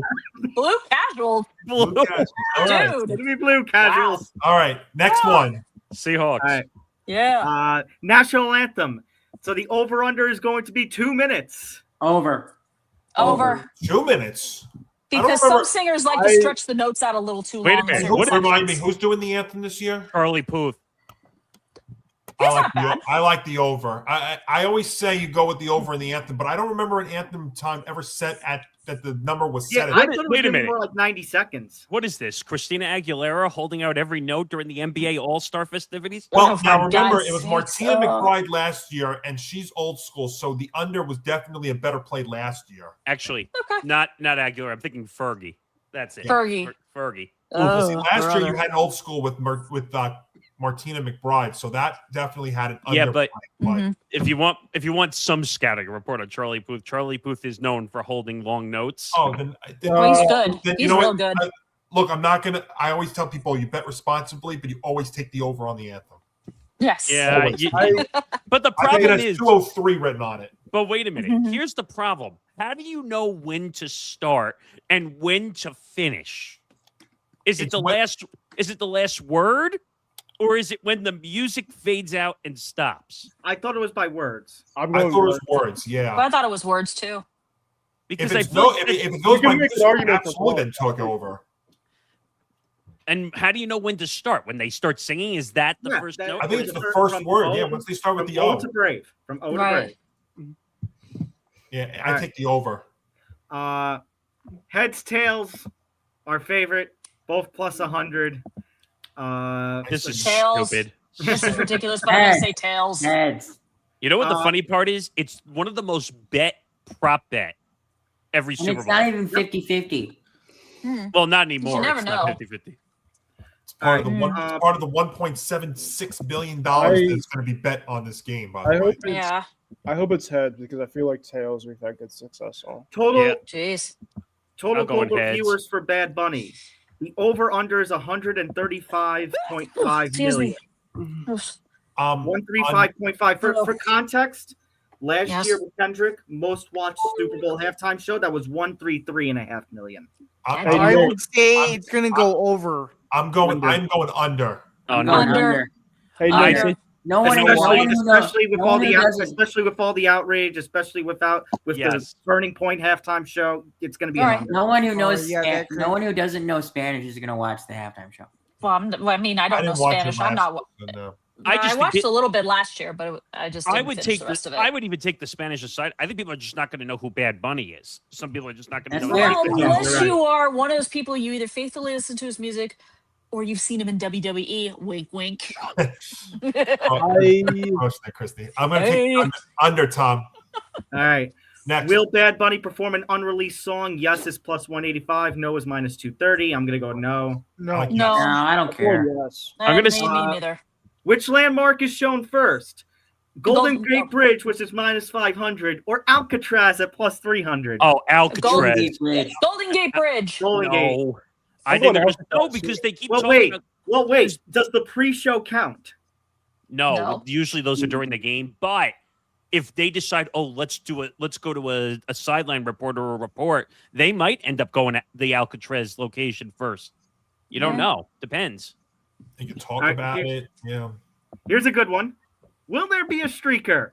Yes is plus 300. No is minus 500. I'm gonna say no. No. I'm gonna go no. On the 'Cause I don't radio think side, it's a Kevin Harlan. I think it's Yes! Kurt Warner and Laura Oakman special. Kevin Harlan's going to be there. There will be a streaker. Take the yes. Okay, we're gonna go. Yes, there's gonna be a You know what? streaker. Because if he's there, I'm he's gonna changing It was have a few years ago. There was. A few years know ago what? there was. Whenever All right, Kevin I'll Harlan, change it to yes, I guess. whenever Convince me. Yes, whenever Kevin Harlan calls a big game, something stupid usually happens with a fan. there's a black cat on the field. Oh Yes. God. Yes. Super So Bowl- what? By the way, Westwood won. Kevin Harlan, Kurt Warner, Laura Oakman. So Not Kevin bad. Harlan's there. There will be one. Yes. Yes. He's a Super Bowl streaker. MVP. Super Bowl MVP. First shout out odds. God/Jesus is the favorite at -135. Absolutely Praise the over. Lord. Oh Over. God, absolutely. It's- Gotta be Teammates, over. teammates is +105. Oh no, it's God. Oh, We yeah, don't even God, need to for have sure. this discussion. It's Yeah. God. It's God. You don't think it's gonna be? You don't think it's gonna be owner at +4,500? No. No way. Wait, Which, by the way, You know what? has worse odds than none of these, which is +3,000. You know what? Because without wait a him, minute.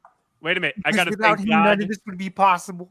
That- Oh my Every God. time. That's what they say. Every single time. Every time. I thank God for everything that's gone on. And Thank you, blah, blah, blah. Lord.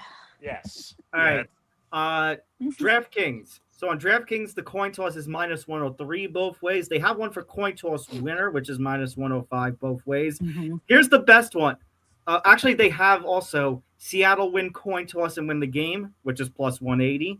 Patriots win coin toss and win game. That's +475. So it plays into what you said, I guess, Ben.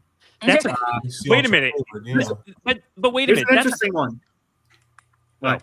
I was going to say that's a crapshoot because you could lose your bet right there on Correct. the coin toss. Correct. Scoregami.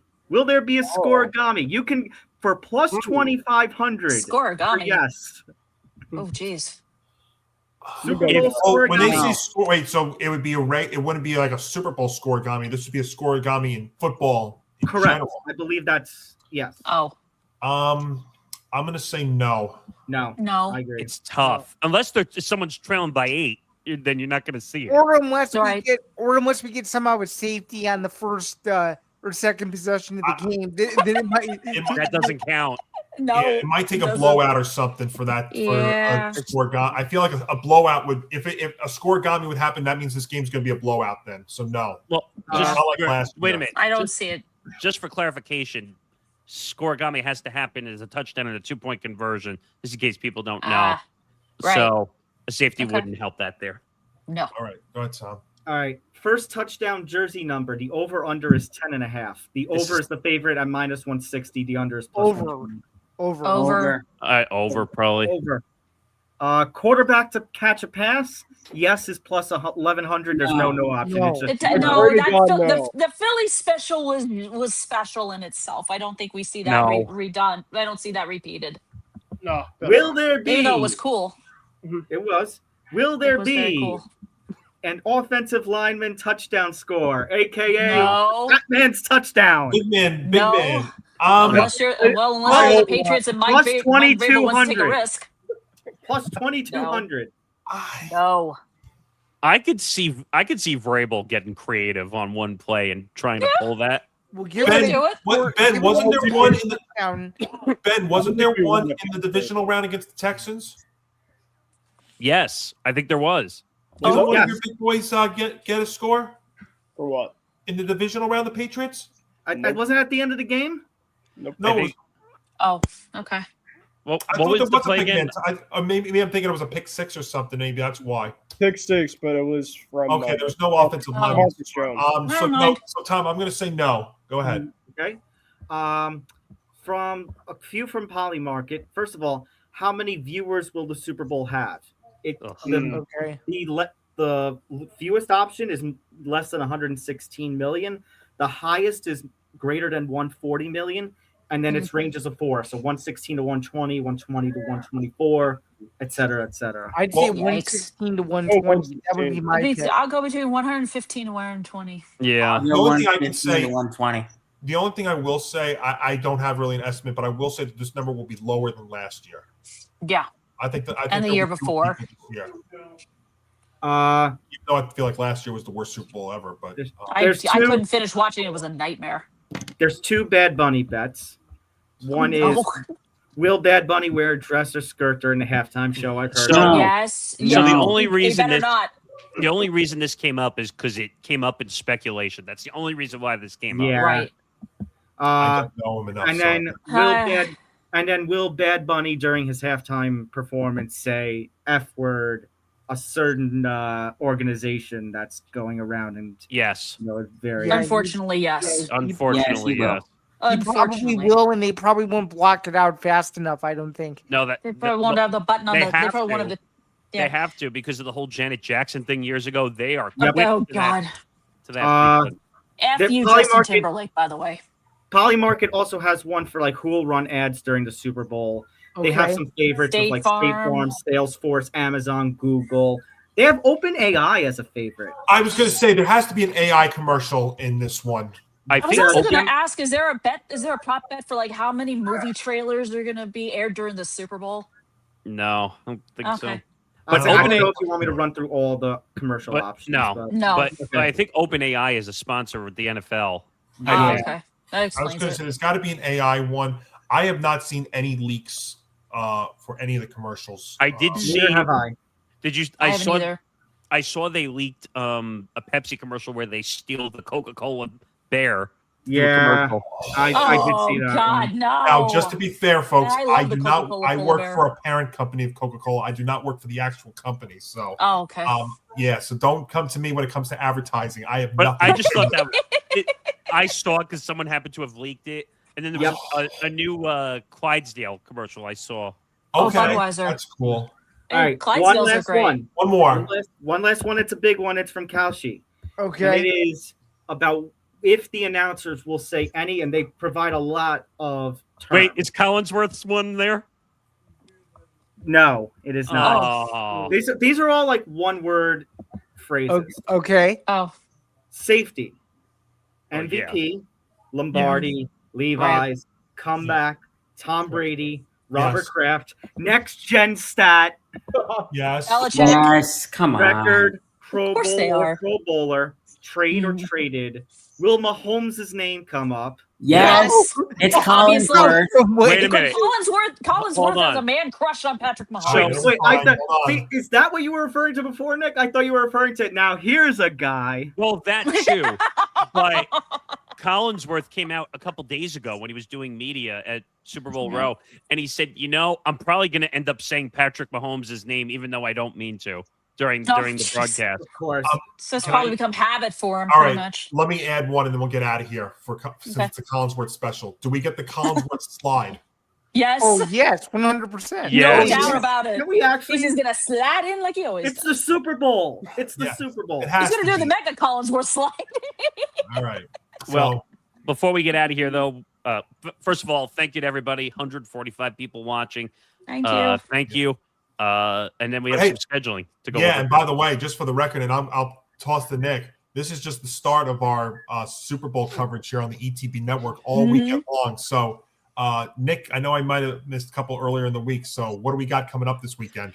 All right, so this is going to be over 2 slides. That's how many shows we have coming up over the weekend. So Super Bowl 60 coverage, clearing the bench, the Super Bowl Sunday special is what we're calling this weekend, obviously, which started here with Forecast. Mhm. And then tomorrow, Unnecessary Wagers, Nick D and Liam Barwick, 4 p.m. Eastern. A special edition of Gridiron Gridlock with Christy, who's sitting here, and Trevor. Hello. That'll be 2 hours from It's gonna be 6 fun. p.m. Edition. Yes. Yes. 6 Not p.m. college. Yes. 6 p.m. to 8 p.m. Eastern.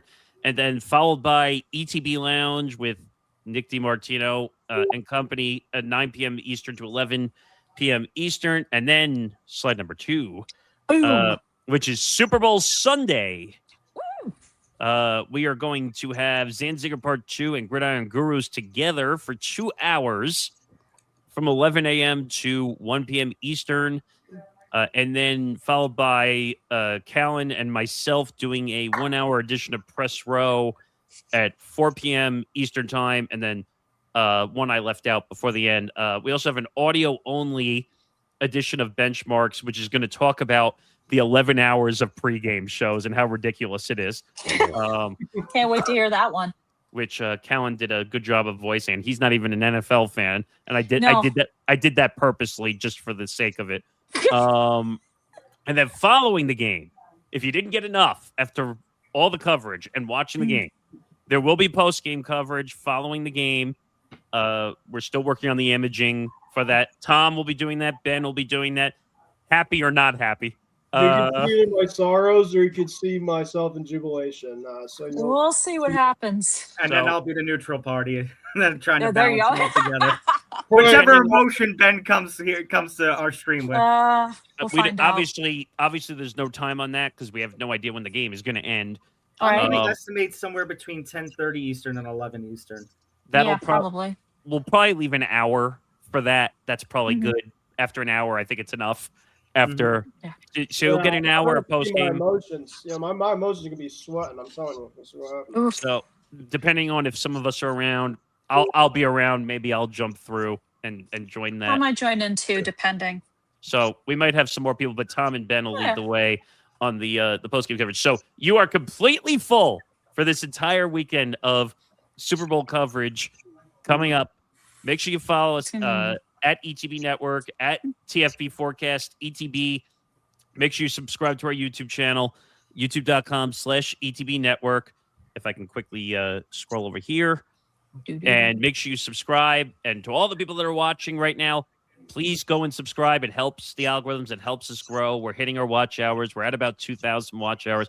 When we get to 3,000, we can do some things. When we get to 4,000, we hit monetization fully.